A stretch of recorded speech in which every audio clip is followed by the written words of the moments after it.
바이든과 관련해서 지금 이제 우리 외교가 엇박자를 치고 있다. 제일 걱정되는 부분이 이거다라고 하는데 단독 보도가 나왔어요. 이거 매우 불가능한 추측성 언론 보도가 나오고 있습니다. 이거 100%다 추측입니다. 네. 자, 기사 먼저 정리를 해볼게요. 네, 중앙일보 단독 보도인데요. 경과 바이든 대통령이 다음 달 21일 정상회담 개최 방안을 협의 중이라고 인수위가 밝혔습니다. 20일에 방한한 뒤 21일에 한미 정상회담을 갖는 일정인데요. 바이든 대통령이 다음 달 24일에 쿼드 정상회의에 참석차 일본을 방문할 것으로 보여 방일 전 한국을 방문할 것으로 예상된다고 합니다. 자, 인수위 관계자는 바이든 대통령의 한국 방문은 이미 이달 초 확정됐지만 우크라이나 사태와 쿼드 정상회의 참석 등 일정이 빼곡해 일정 조율에 오랜 시간이 걸렸다며 돌발 변수가 생기지 않는 한 쿼드 정상회의 참석에 앞서 방한할 예정이고 20일 방한이 유력하다고 말했습니다. 이에 대해서 중앙일보가 어떤 방점을 찍었냐면 예정대로 바이든 대통령의 방한이 이뤄진다면 경은 역대 대통령 중 가장 빠른 취임 11일 만에 한미 정상회담을 하게 된다고 적었습니다.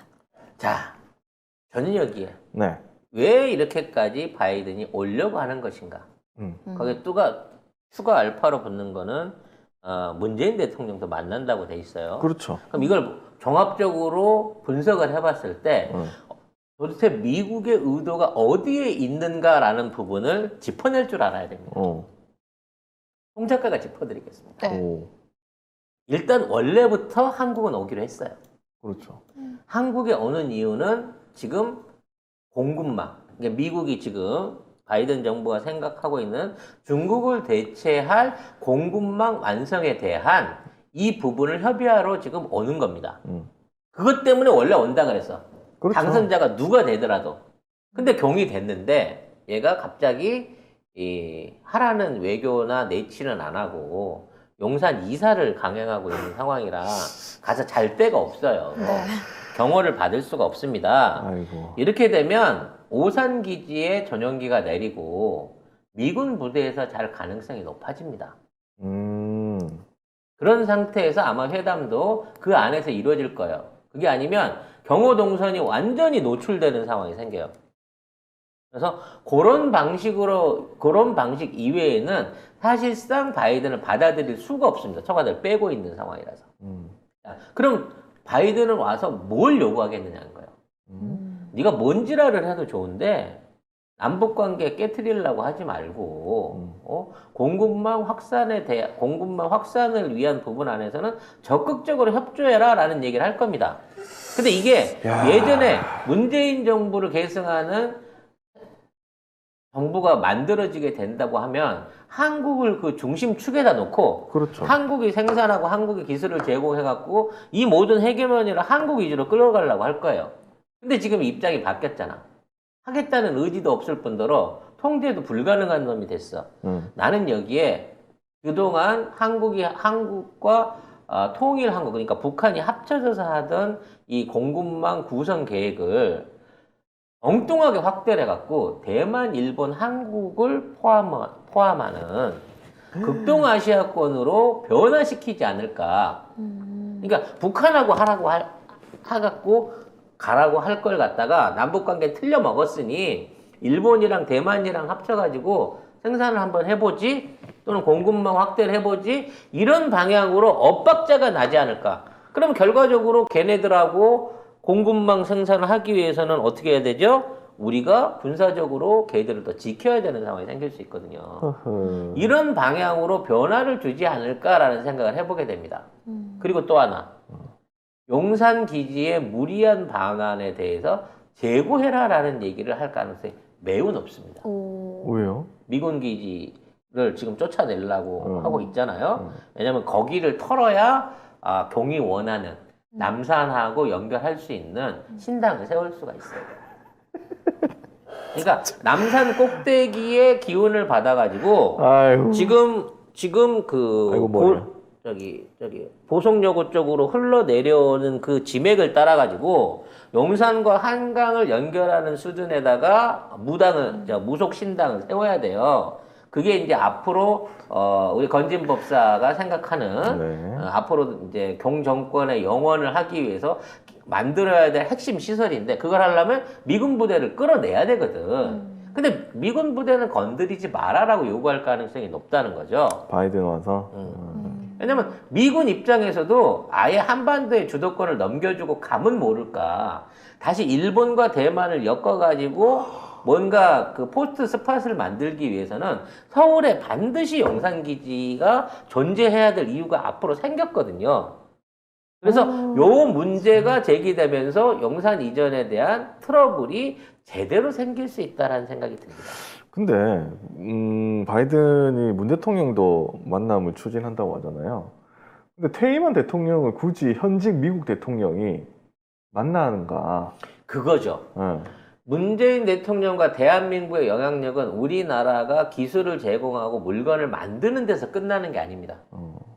대한민국이 주도가 돼갖고 이걸 소비하고 운영해야 될 전체적인 벨트를 마련해야 돼요. 그러니까 공급망이라는 게 공장만 있어서 되는 게 아니라 이 물건을 사서 써주고 원료를 제공해주는 거대한 벨트를 이뤄야 되는 거예요. 특히나 한국, 일본, 대만을 연결하는 방식으로 공급망 생산 계획이 혹시라도 변화가 생긴다고 치면 자원을 끌어들일 데가 동남아밖에 없습니다. 그러면 동아시안 벨트, 그러니까 동남아시아 벨트들을 전체로 아우를 수 있는 외교적 역량과 관계 유지를 해줘야 되는데 그걸 할 수 있는 사실상의 유일한 사람이 문재인 대통령인 거예요. 그렇죠. 그래서 오히려 바이든이 와서 특히나 이제 전쟁통이니까 더해요. 이 전쟁이 3년 이상 가야 되는데 중국은 이미 미국이나 서방 국가에 관련된 물자 공급을 사실상 중단한 상태고 고의적으로 이걸 끌고 가면서 고통을 주려고 할 가능성이 높기 때문에 이 대체 생산망 공급망을 빨리 만들어야 돼. 올 하반기까지 이대로 끌고 가잖아요. 이제 미국에서 필요로 하는 반도체나 자동차 부품 수급 안 됩니다. 제조업이 멈춰버려요. 전 세계 제조업이 멈춰버려요. 지금 그 위기까지 와 있는 거야. 중국이 지금 계속 파업을 한다고 하면. 상하이 봉쇄가 길어지니까. 그렇죠. 물론 봉쇄를 푼다는 말은 하고 있습니다만 도시 봉쇄를 풀었다고 해서 그 공급망, 유통망이 살아나는 게 아니기 때문에 갑자기 살아날 수는 없죠. 이걸 갖고 미국이랑 딜을 할 거고 미국 입장에서 중국말을 다 들어줄 각오가 아니라고 치면 거기에 대한 대체 공급망을 빨리 준비를 해야 돼요. 그럼 지금 제일 빨리 되는 게 한일 대만 공조입니다. 아마 이 부분에 대한 강력한 요청을 교환한테 할 거예요. 일본을, 대만을 같이 간다고? 그렇지. 우리가. 왜냐면 우리가 북한이랑 해도 되는 건데 북한하고 관계가 지금 안 좋으니까. 좋아질 수가 없거든. 그- 양자택일인 거예요. 북한을 선택하면 일본을 버려야 됩니다. 그렇죠. 미국도 그래서 일본을 되게 제껴왔잖아요. 우리 입장에서도 일본을 선택하거나 대만이랑 손을 잡으면 중국하고 북한하고 척을 질 수밖에 없는 거예요. 아이고야. 근데 그런 방향으로 지금 우리가 몰려가고 있다는 거지. 남북 통일 방안, 협의 방안 자체를 얘네들이 안 원하잖아, 이 정권이. 박진희가 가갖고 행운의 편지 들고 가서, CVID 꺼내는 순간, 얘네들하고는 남북 관계는 틀렸구나라고 미국 행정부도 물론 그 편지 내용을 안 봐도 짐작을 하고 있을 거고, 거기에 대한 대체를 만들기 위한 준비를 이미 대만과 일본을 끌어들이는 쪽으로 생각하고 있다고 나는 생각을 해요. 그래서 한국에 와서 경한테, 왜냐면 이거 워낙 또라이니까, 경한테 여기에 대한 의견을 먼저 받고, 그 다음에 일본에 가서 실무적인 진행을 할 가능성이 높습니다. 문 대통령한테는 뭐 얘기할까요? 그러면? 아까 얘기한, 경한테, 야, 공급망에 대한 부분만큼은 절대 건들지 마라고 얘기를 할 거고, 문 대통령한테도 경이 그런 방향으로 나갈 수 있도록 도와주십시오라고 하는 방향으로 얘기를 하겠죠. 말을 안 듣는데요, 이걸. 초 안 들으면 때려갖고도 갈칠 거고, 내가 너 때린다까지 얘기를 하겠죠. 야, 니네 아버지 호스지만 나는 호스 아니다. 자전거 체인이다. 이런 식으로 얘기를 하겠죠. 아이고야. 그래서 결과적으로 앞으로 미국이 주도하는 동아시아 관계가 한일 대만으로 엮여서 이어나가고 친다고 치면 용산에 있는 미군 기지는 절대 반환이 안 된다는 거예요. 그러면 또 오바마 때처럼 야, 일본하고 한국 잘 지내? 억지로 그렇죠. 인사- 억지로 손잡히는 거지. 잘 지내, 막 어. 악수해, 막 이렇게 되는 거잖아. 그러면 또 위안부 문제 나오고 또 그래서 역사 문제를 이미 포기하고 있잖아. 징용 문제 나오고 할 텐데. 그거 포기하라고 일본 고위층이 이미 신문을 통해 갖고 발표하고 있는 거잖아. 우리가 만난다 그러면 그 문제가 해결되는 전제다라고 얘기를 했기 때문에 우리가 일본을 가서 일본 그 총리를 만나는 순간 이미 그 문제는 잠정적으로 포기했다고 봐야 되는 거예요. 일본이 입장에서는. 사과 없이 그냥 퉁치고 넘어가는 걸로. 그리고 윤 그걸 서로 정권에서. 이해하는 걸로. 그 경제 살리기 우선으로 가는 걸로. 와우. 그래서 지금 이번에 취임식에 일본인 출신 검사를 부른다고 그랬어요. 헐? 동생처럼 아끼는 후배가 있대. 어머. 내가 보기에는 아빠가 일본에서 나와는 그까지 아니더라도 그런 의도. 도대체 윤석열이 왜 동생처럼 아끼는 검사가 있고 걔가 왜 취임식에 왔을까? 결국 검사가 외교를 한다는 얘기예요. 일본에 있는 내각조사실하고 한국에 있는 법무부 장관이 긴밀한 협조를 통해 갖고 외교 부분도 윤이 친일적인 외교를 할 수 있는 구성을 만든다는 겁니다. 고이케 타다히로 40대 검사라네요. 지금 언제부터 일본을 다녔다고 동생처럼 아끼는 검사 후배가 있어. 와. 세상에. 이건 진짜. 쟤를 초청식에 부르는 순간 한국 검찰하고 일본 검찰하고 손 잡는 거예요. 엄마야. 아니 근데 이렇게 언론에서는 와 일본보다 우리나라를 먼저 방문한대 잘 뽑았네 그렇게 생각하지만 이 속사정을 보면은 일단 우리한테 너네 일본이랑 잘 지내라고 거의 협박식으로 그렇지. 얘기를 받아놓고 말 들을 일본으로 거야, 안 가는 들을 거잖아. 거야? 오바마 때처럼 하는 어. 거지. 네. 박근혜한테. 네가 내 말 들어주면 내가 또 니네 정권 지지하고 뭐 하는데 뭐 하면 나 뭐 하면 니네 뭐 대대적으로 제재해갖고 네 정권 지지율 네가 지금 지키고 있는 거 한 방에 보낼 수 있어? 라고 미국이 얘기를 하겠죠. 와. 국민적 지지를 못 얻고 있고 미국의 영향력에 대해서 저항을 할 수 없는, 그렇다고 남북 대화를 실천하거나 등거리 외교를 통해 갖고 미국을 견제할 수 있는 능력이 없는 윤석열은 미국이 시키는 대로만 해야 되는 상황이 될 거라는 거고, 결국 그게 일본 밑에 머리 숙이고 들어가는 것밖에 안 된다는 거예요 지금. 진짜 결국 그렇게 또 되겠네. 우와, 이건 진짜 다른 방법이 없네요. 와 이렇게 쌓아올린 국제적 위상을 한 사람 때문에 하루아침에 취임식도 안 했는데 예상이 되고. 그럼 결국 하나밖에 없는데. 그렇게 안 되려면. 그러게. 그죠? 뭐 카운트다운도 끝내는데 뭐가 있어? 아직 뭐 누가 다른 사람 카운트하는 사람 없습니까? 내가 말도 안 저희가 나오네. 할까요? 아, 이제 3주밖에 안 남았는데 뭐 하는 거야, 지금? 아니, 어떻게 이런 매국노가 세상에 친일 자. 매국노네. 여기에 대한 내용은 사전 협의 조율이 돼야 오는 것도 오는 겁니다. 경정권이 개또라이라서 이마저도 안 받아들인다고 하면 네. 그 방안이 취소되겠죠.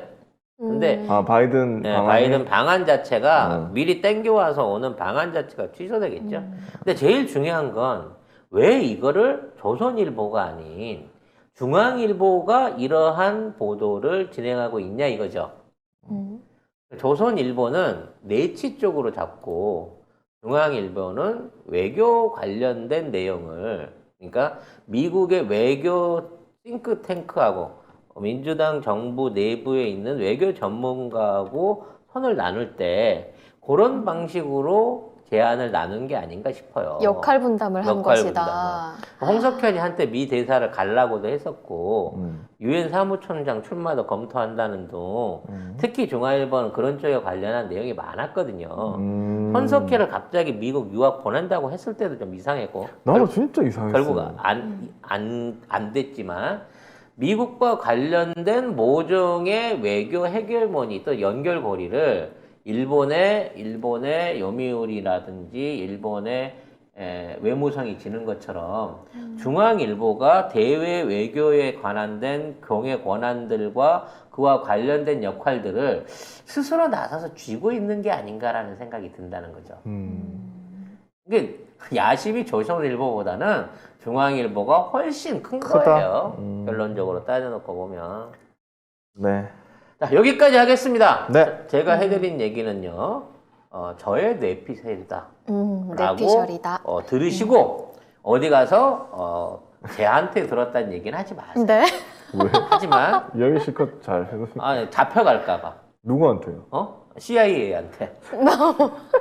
아니면 미국 NSA 경호 이쪽한테 잡혀갈까봐. 너 어떻게 알았어? 너 백악관에 외계인 심어놨어? 이렇게 나올까봐. 자, 여러분만 이해를 하시고 상황의 변화를 지켜보시라는 겁니다. 그만큼 국내에서 돌아다니는 현안보다 이 외교적 현안이 훨씬 중요하고 큰 얘기들이 진행이 되고 있다. 근데 이게 매우 국익에 안 좋으며 시대에 역행하며 대한민국이 잡아놨던 문재인 정부가 쌓아올렸던 지난 5년의 성과를 당선되기도 전, 아니 당선이 아니라 취임하기도 전에 허물고 있다라는 부분에 대한 증거들을 여러분한테 하나하나씩 오늘 저희가 보여드렸습니다. 검사 초청한 얘기는 기사에도 잘 안 나와. 아는 사람도 없어. 그 저도 못 봤네요. 한동훈이하고 다 연결돼 있는 꼴일 거예요.